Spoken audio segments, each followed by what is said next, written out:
the Russians invading this country and destroying this country. But I no longer fear another country coming in and destroying this country. I remember when Khrushchev banged his shoe in the UN building and said that we would collapse from within. He had it right. We are going to collapse from within. I no longer trust my government in Washington. I don't. I do not feel like this administration is going to do the right thing. It has taken us down the road to socialism just as fast as it can get us there.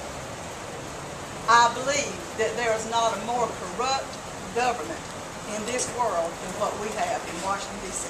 right now. I don't trust it. It's not going to do the right thing.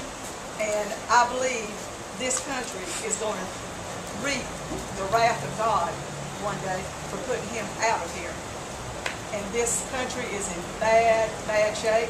And another thing I'd like to see is that Congress and the federal government have the same health care system we have, not treat us like serfs and their kings. Well, right now they do, and the worst thing in the world would go to a government-centered plan, because everybody would go under. This lady asked me the question, said, have you read the plan? Tom Cover and I put an amendment in the Senate bill that said if it passed, we all had to be under it. Everybody Absolutely. had to be. Because you all got to eat out of the same tube. We've got to pay for it. Now let me tell you something. I want to appeal to you to think about something. Do not give up on this country. This year, what happens in the next 18 months and what happens at the polls in 2010 is critical in terms of which way this country goes. All is not lost, but the helm of the ship of the state right now is trying to take us way left, way towards more socialism. The only way you stop that is by getting enough votes to stop it. If in answer to the lady's question over here, we stop health care, that's one of them. We stop cap and trade in the Senate this year, that's another. And then you turn the ship of state the other way. America is a nation of people, not one person, as long as those people rise up. And I think the American people are rising. I remember when Richard Nixon, back in the 70s, somebody asked, where did all these people come from that elected Richard Nixon? He said, that's the silent majority. It's people that pay their taxes, people that make a living, people that usually don't complain much. When you start messing with their health care and messing with some of the traditions like the Second Amendment that we have in this country, then you start losing, and that's when we rise up. So we need to be a part of the solution, not fearing all this loss. Yes, Is there any way that you can take the president's airplane away from him and make him stay in Washington? Actually, I want to tell you something. Being out of Washington ain't all bad. He can't do his business over in Texas. He's not in Texas. Well, Wherever he is. he's in Massachusetts. Massachusetts. Yes, sir. Would you want to comment on Afghanistan and Iraq and how you see that unfolding in the next few years? The question is about Afghanistan and Iraq and how I see them unfolding in the next few years. I go either to Afghanistan or Iraq every year. I just recently was in Afghanistan in Kabul. General Petraeus and I had met on a number of occasions. He deserves a tremendous amount of credit for his counterinsurgency that he wrote and for what we implemented when we did the best vote, the toughest vote, but the best vote I ever took in the Congress was the vote for the surge. And General Petraeus was right, and we put the right manpower on the ground, and we changed the rules of engagement so we could actually fight. Our men and women did a phenomenal job against the insurgency in Iraq. And although I know we've had difficulties, and there have been some bombings, it's pretty miraculous to see what's happened over there in terms of democracy. In Afghanistan, quite frankly, I'm afraid we're in a situation where if we don't develop the same counterinsurgency and manpower positions we had in Iraq, that we'll stay there in a maintenance position for a long, long time. And I personally don't want to subject our men and women in harm's way to a maintenance position.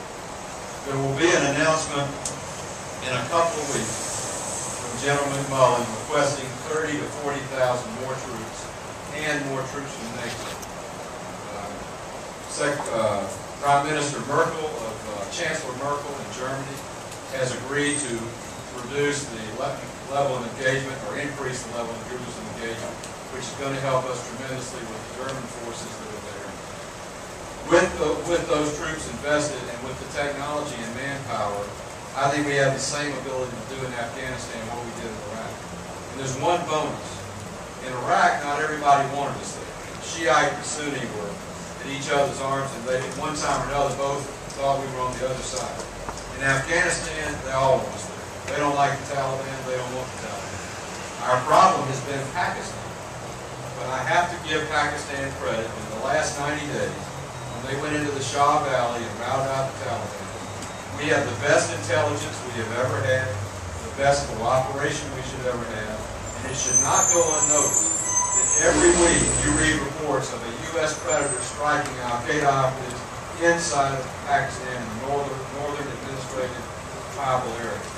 That is where Al-Qaeda is, that's where the Taliban is, and that's what we've got to root out. I think it's going to take more troops, but I think those troops will be able to do it in a period of time similar to what happened in Iraq, the security of that nation, and we can bring our troops home with pride. Are you happy with the change in the generals? You know, I'm happy with the leadership we have at the Joint Chiefs and with Admiral McClellan and with David Petraeus. I trust their judgment. I was in the United States Air Force back in the 60s. Lots happened since then. The warfare that we fight today is a totally different battle than we fought 40 or 50 years ago. And I trust our leadership, and I don't second guess them. Because that's the way, that's kind of the military part in me. You know, you take orders and you accept them and you go do the job. And I think we got the right people. Yes, ma'am.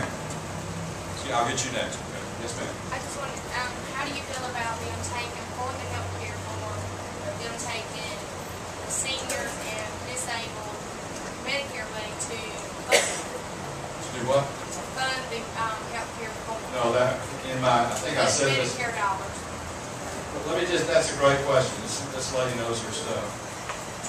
One of the things the president, two things the president said he's going to do to pay for the health care plan. One is to raise Medicaid eligibility to 150% of poverty.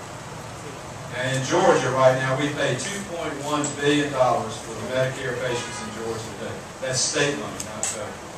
If you raise it to 150%, that would raise to $3.250 billion. It would be the largest transfer from federal to state responsibility. It would be the biggest unfunded mandate. It would break Bush, our budgetary system. So that's unacceptable. And then worse, the president says to somebody, any of us, I know there's nobody here to be over 65, but all of us are over 65, the president says we're going to pay for the health care plan by driving down the cost of Medicare. You know how you drive down the cost of Medicare? You slow reimbursements lower already. And now you got 1 in 4 physicians aren't going to accept Medicare patients as it is. You lower them again, it's going to be 1 out of every 2 more. And you won't have choice of doctors. You won't have reasonable access. You won't have the care system, so we should not break our promise that the 86% of our population that has coverage cover 14%. What we need to be is creative and do some of the things I talked about in terms of nationwide pooling, do away with pre-existing conditions, do those things and make it accessible and affordable for everybody. But don't destroy what 86% of the people have and tax them while you're destroying them.